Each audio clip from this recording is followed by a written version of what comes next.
Bonjour à tous et bienvenue dans cette nouvelle vidéo de formation au logiciel Proteus. Aujourd'hui, nous allons réaliser une petite série codée dans le logiciel Proteus via le logiciel Arduino. Donc, pour ce faire, nous avons besoin déjà d'une carte Arduino, d'un clavier et d'un écran LCD. Le microcontrôleur PCF8574, comme vu dans les précédentes vidéos, permet dans le logiciel Proteus de réaliser une interconnexion I2C. Donc, ceci dit, nous pouvons donc commencer.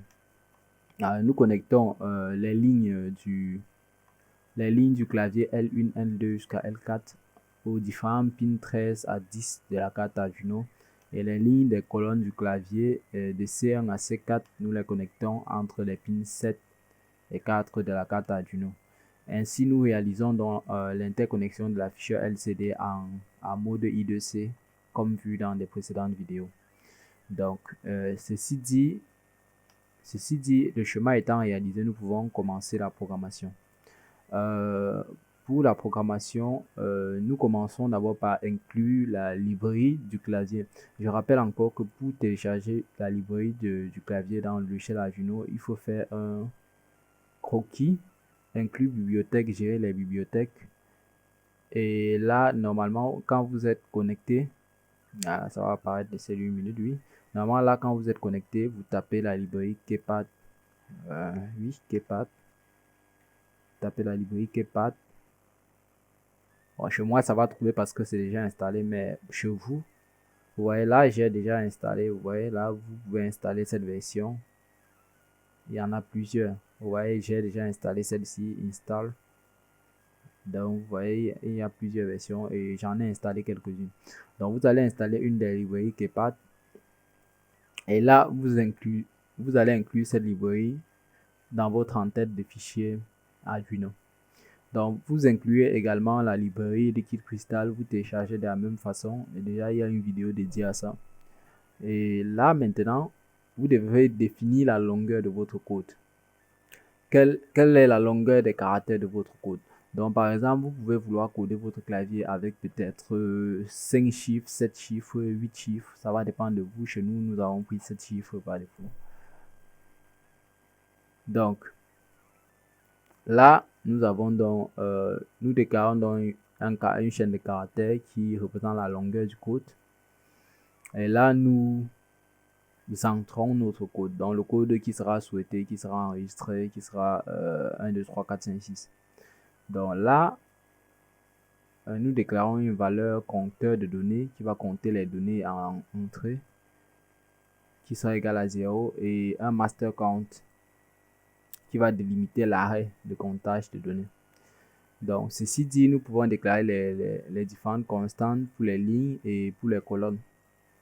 Au pin 4 de la carte, donc, pour dire, nous avons 4 lignes, 4 colonnes, autant pour moi. Donc, nous avons 4 lignes sur 4 lignes sur le clavier et 4 colonnes sur le clavier. Maintenant, la prochaine fonction nous montre la disposition des chaînes des caractères sur le clavier. Donc là, par défaut, nous allons disposer à 1, 2, 3, 4, 5, 6, 7, 8, 9. Mais nous constatons, si on regarde le logiciel Proteus, que la disposition est inversée. C'est plutôt 1, 2, 3, 4, 5, 6, 7, 8, 9. Donc là, nous pouvons changer cette disposition-ci. Nous pouvons plutôt la mettre comme ça. 1, 2, 3, oui. 8, 4, 5, 6. Et là, 7,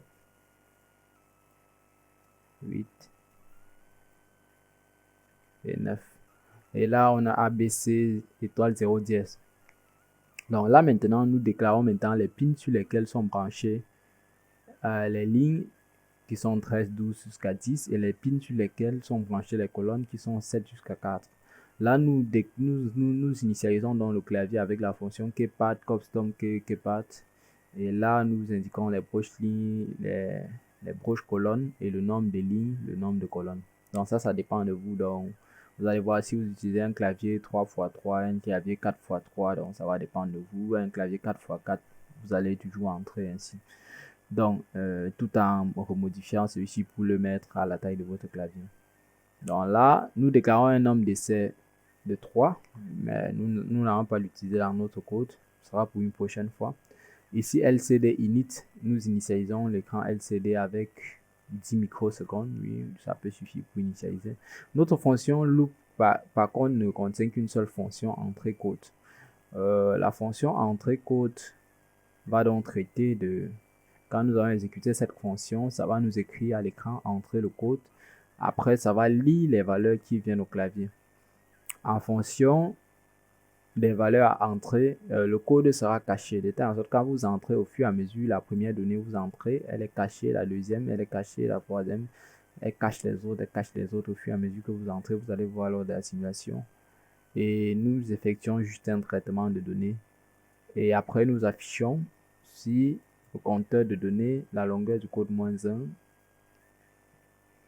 Donc là, si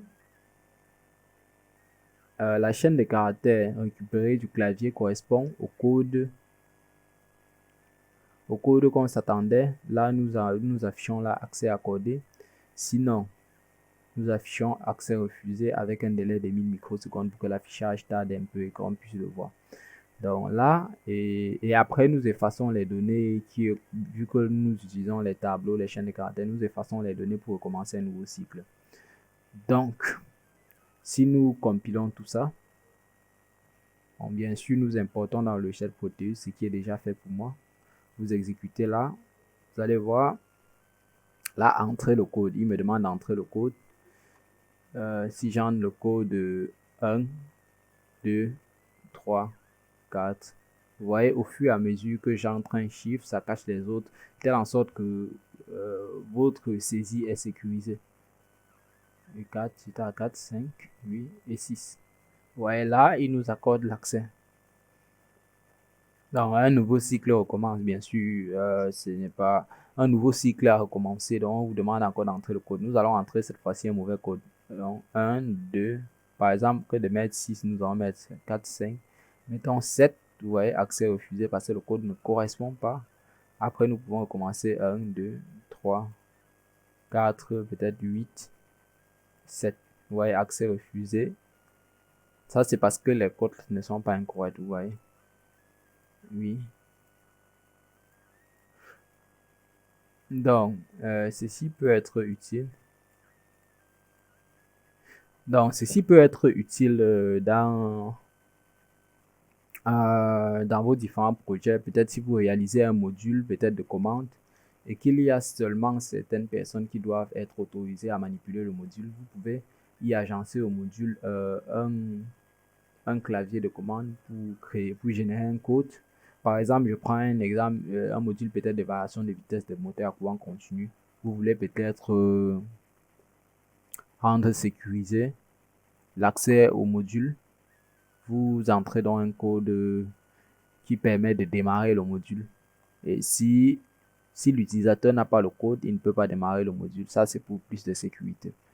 Donc, ça va vraiment dépendre de l'application. Généralement, certains travaillent avec sur des séries, sur des portes, sur des installations bâtiments. Vous voyez, dans beaucoup d'hôtels, ils utilisent ce système-ci, ce système de codage pour les portes, pour les séries électroniques avec carte magnétique ou juste avec clavier et code. Donc, ceci dit, je pense que c'est tout pour cette vidéo. Si vous avez apprécié, laissez un like et abonnez-vous, ça fait toujours plaisir. Et à très bientôt.